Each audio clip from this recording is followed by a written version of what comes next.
The top French superstars are here for the Caribbean 600.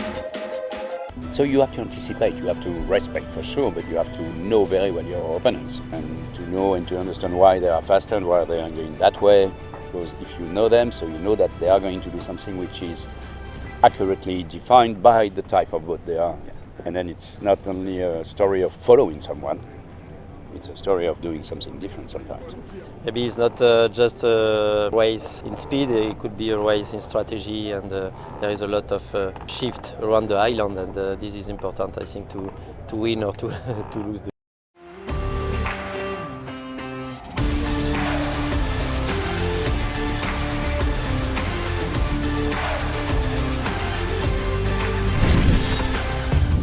This is the World on Water for February 28, 20. It's a big week because it's the Caribbean 600. We have a preview of the race and the start. The IMOCAS are big news because of this year's Vendee Globe. Chinese Whisper wins the Port Lincoln race. They beat home a fast finishing Sean Langman in Naval Group.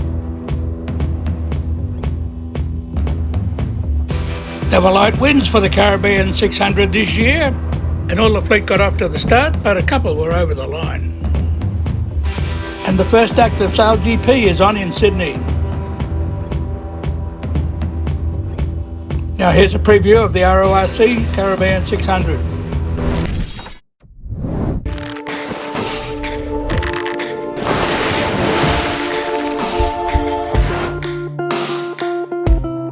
We won the event last year. The conditions were such that it really suited the boat very well. A little bit different than what we're going to see this year. We just have to sail smart and make the right decisions and hopefully have a little luck. The fact that there aren't any 72 footers, I think that the 52 footers and the Cookson 50s are going to be incredibly hard to beat. It could be a little boat race. IRC 0 is going to be an amazing fleet this year. We got 3 other Volvo 70s and Volvo 65, and we go down to 3 Cookson 50s and a GP 52. So the element of competition there is incredibly strong. It's a really strong fleet. Step by step we are learning, and I'm really happy that there's a great bunch of people here, outsiders on the boat from the Baltic, some help from Australia and America and the British. So we are looking forward for this race. Only a couple of us on board have done the Caribbean 600. I haven't done it before, first time with this boat and first time navigating, so it's going to be a pretty exciting adventure. So there's 3 Cookson 50s in the race. We haven't sailed against them. Triple Indies are fixed keel and privateers canting keels, but it'll be really good. It's always good to line up against sister ships, keeps you honest. We're largely from the Pacific Northwest, which is a light wind venue, so the light wind is maybe less alarming to us than some of the other sailors. We're like, wow, 10 knots, that's honking. Our eye is on Escapado because they're good friends from back home. It's nice to have some truly friendly competition instead of just against strangers. I mean, one of the good things about these races is that there is some socializing, so you're not usually racing with strangers by the time the start line comes around. And now it's my first season in Caribbean, and of course I heard about the RORC 600, Caribbean 600 as the hardest offshore sailing race in Caribbean. We are going to give the maximum, no sleeping and making a lot of maneuvers, changing the sail. So it's going to be busy and intensive race. One of the really interesting stories is Maiden, the boat that was sailed by Tracy Edwards, the first all-female crew to sail the Whitbread Round the World race in the 80s. And she's back again, refurbished and ready to go. This will be her first race since that time. The boat hasn't raced as Maiden since the 1989 Whitbread. So yeah, everything's really ready. We've got the sails that the boat sailed around the world with, so nothing's that crisp anymore. But we've got a really cool crew. We've been out training the last couple of days, so I think we're just going to have fun. We're going to get Maiden back out there on the racetrack, and whatever happens, it's just a privilege to have her out there racing again.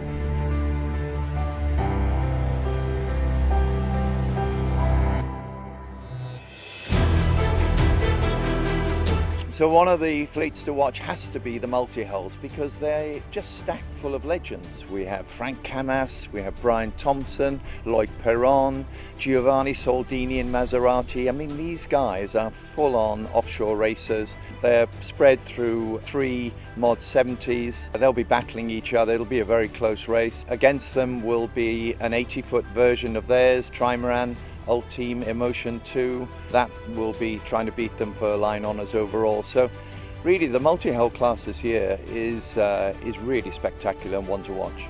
I think it's going to be the most competitive big multi-hull fleet we've had for a long time. There are 5 boats with 370, Maserati, PowerPlay, Argo, and also Shockwave and Ultime. Argo and us are quite identical, more or less, really. Giovanni is working a lot on full foil system, which are very efficient when they are working, which are a bit draggy when they are not, like any kind of foil system. So we know that in certain conditions we suffer, and then in other conditions we have obviously a better speed. Last year's was a perfect condition, and this time doesn't look so good. It's the play. So you have to anticipate, you have to respect for sure, but you have to know very well your opponents and to know and to understand why they are faster and why they are going that way. Because if you know them, so you know that they are going to do something which is accurately defined by the type of boat they are. And then it's not only a story of following someone, it's a story of doing something different sometimes. Maybe it's not just a race in speed, it could be a race in strategy, and there is a lot of shift around the island, and this is important, I think, to win or to lose the race. We've been racing 35-foot catamaran for the last 6 years, and now we've stepped it up to different categories, so we've brought some specialist large multi-hull sailors on board. So I'm looking forward to bringing the team up to that next level of performance, and that's really what I'm focused on, is team performance. I love to sail fast. I've never done the RORC. Definitely don't have the experience of Brian Thompson, Giovanni. They know it to their core, but we're gonna have a great time. There is many legs, and with a lot of change of sail configuration, and it's better than a long leg with nothing to do. So I'm happy to do this race. It's first time for me, but could be a very good fight with the other competitors. At the end of the day, I think the team that sails the best and pushes the boat the hardest is probably going to come out on top. One of the things that's going to make a big difference to this year's race is the weather pattern, which is really it's just going to throw the cards up in the air. There's a frontal system coming through, it's going to be light in the beginning, and it's going to be very difficult to predict a winner. The boats, they're all very competitive, from the fabulous boats that we have in class 0 and 1, and of course at the smaller end we have a lot of small boats here, but the multi-hulls as well. There'll be battles throughout the fleet that'll be interesting to watch. So the weather's going to play a big part in this race, and I can't tell you who the winner's going to be. Like every races, it's never finished till the finishing line. Never. You can be alone at sea and you see nobody around, and suddenly there is one which is coming back. I just think the course is great. It's a great length race. I like the fact that it starts and finishes in Antigua. It's just great to be down here. Really love it. One thing's for sure, Caribbean 600 is really a race you are getting addicted to. We had it twice, very windy times. You gotta push a boat all the time, and we are ready.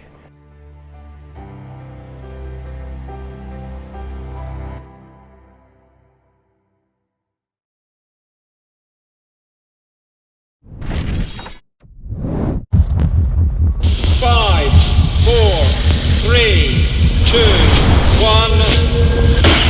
That was the start for the IMOCA 60 class.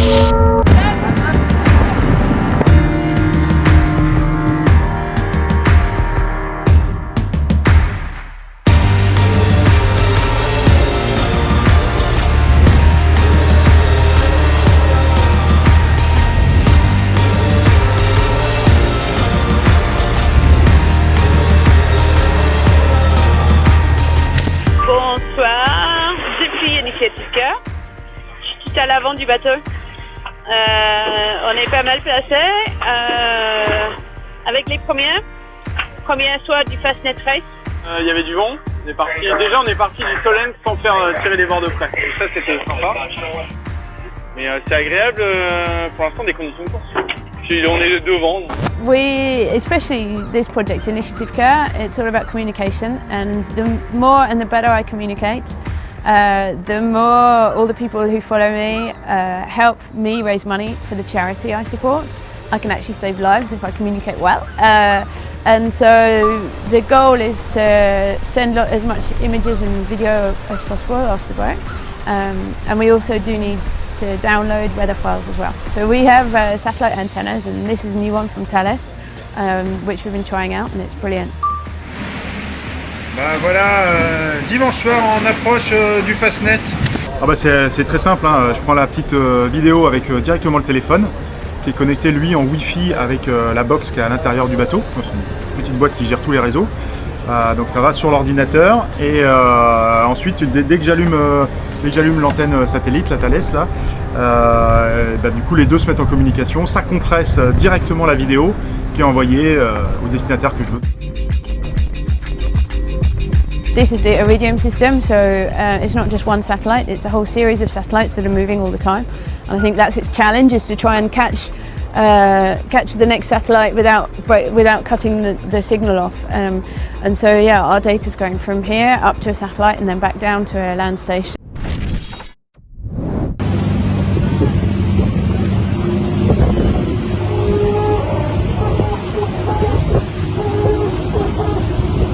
Well, we're here on the docks in Port Lincoln very early in the morning with David Griffith from Chinese Whisper. Now, David, a new race record, mate. How does it feel? Oh, wonderful, wonderful. We're lucky the Wild Oats 11 and the real big boats weren't there, but it was great to beat a 70-footer, our friend Sean Langman in Naval Group. So we had a great battle down the last few miles with Naval in the dark. It's amazing, isn't it, to race for, about 10 and a half hours and just be only a couple of minutes apart as you're coming into Boston Bay in the middle of the night. What's going through your head in those moments? Oh, well, we have a great tactician, Michael Coxon, so we were doing a lot of jibes downwind, and we had a similar battle down the Derwent River with Naval Group at the end of the Hobart race and managed to pip them at the post too, so we're a bit of a spoiler, I guess, for some of the other boats, but we had a great time. Now, obviously a big season, a great result in the Hobart. Coming here, what was the decision to take the boat over to Adelaide and compete in this race? Well, none of us really have ever done it before. We did get some local knowledge with Silas and a couple of the others, but everyone said it's a great race, and Port Lincoln's a wonderful race week to come and do. So, we do Hamilton Island and others, and we've never been down this part of the country, so it's exciting to be here. And we're looking forward to having you over the week? Yeah, absolutely. Yeah, no, we're looking forward to a great week's racing out here. Now, the last thing I'll say before we finish up, now they say Port Lincoln is the centre of the universe. Have you heard that? And what's your thoughts on the lifestyle of this part of the world? I don't know about the centre of the universe, but I do remember the days of Dean Lucan from the Olympics many years ago, and it made Port Lincoln famous. And Mackay Diva? And the tuna fishermen and the shark, the cage diving, and lots of fantastic seafood and restaurants, I'm told. So, no, we're looking forward to a very fun week here. Good on you, David. Congratulations again on a new record, and we look forward to catching up with you during the week. Pleasure. Thanks very much. Thanks, everyone. Thanks to all the race officials.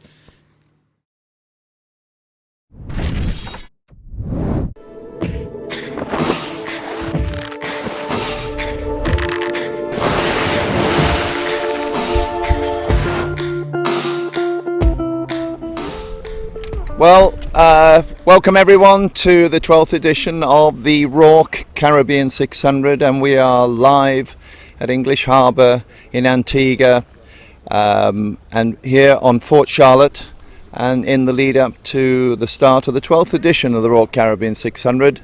It's a beautiful day, typical Caribbean weather, and we have the race team all set up, ready to fire the warning signal for the first start in the RORC Caribbean 600.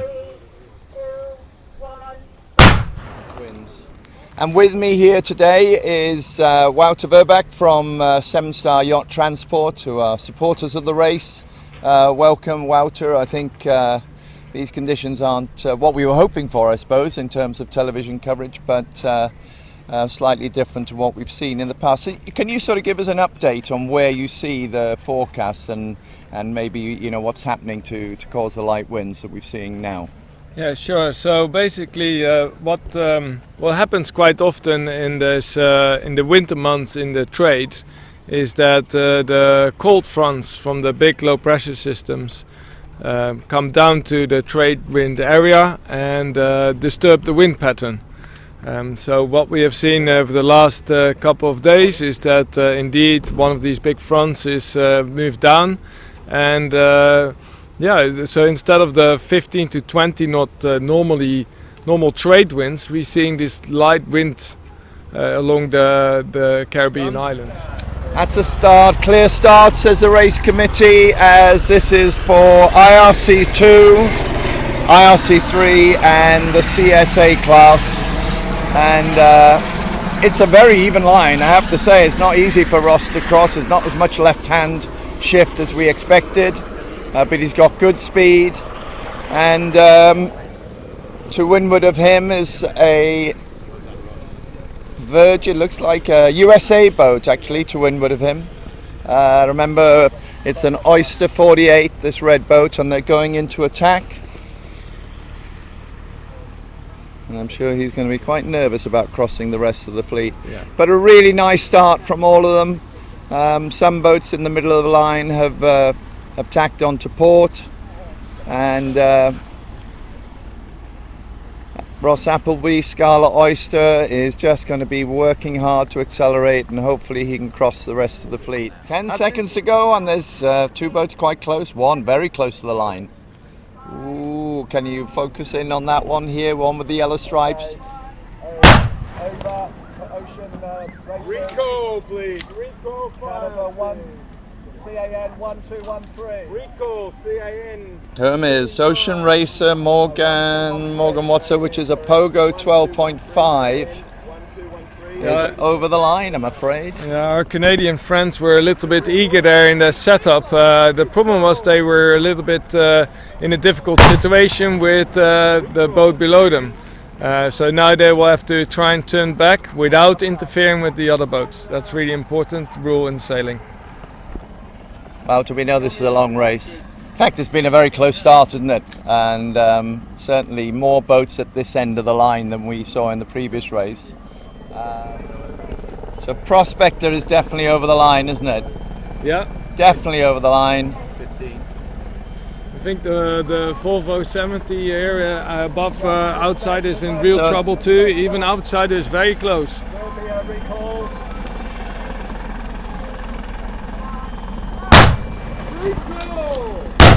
It's a recall. Definitely a recall. Looks like lot 99 and outsider were very close. I'm listening to the race committee here to see what's happening, but yeah, very competitive start. Oh yeah, you know, are these guys doing a 2-mile beat, or are they trying to start a 600-mile race? I know, it's a 600-mile race, but you know, that's what competition is all about, and it's certainly here in this class. Yeah, every meet that counts here, and so you can see here along the shore it's nip and tuck, and it's all about can you make that cross work when you've tacked and are now on port.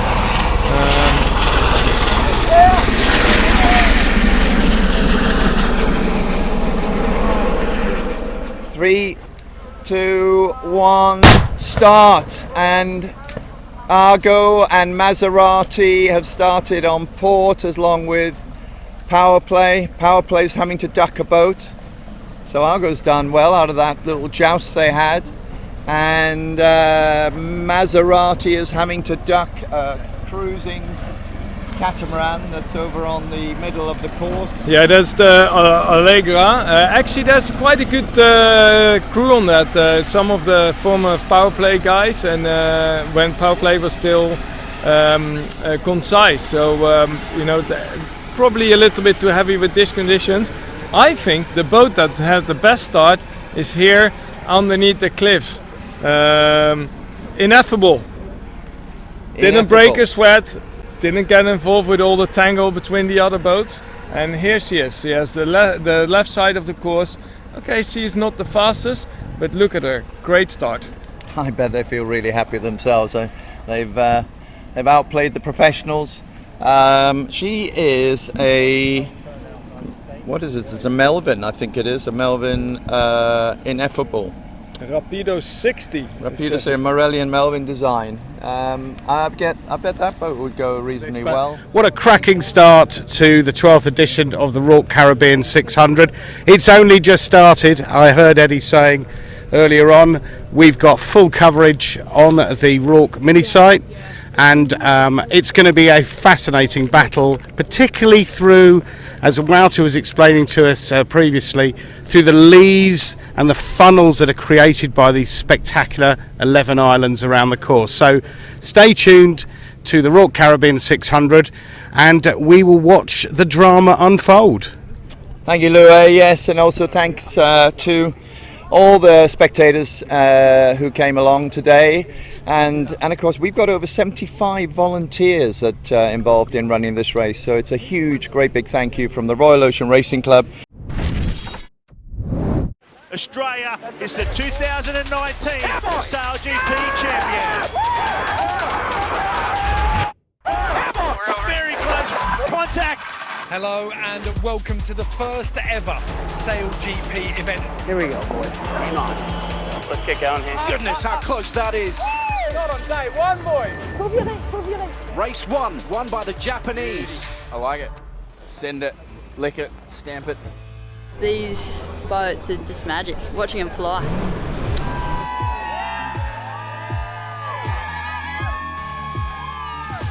The first time we've seen the fastest class of racing boats out on the water 6 up.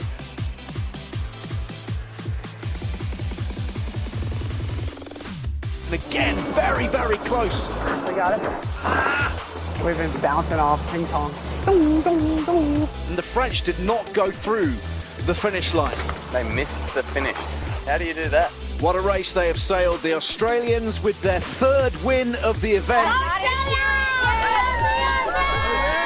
And then there were two. Go, go, go, go hard. Come on, guys.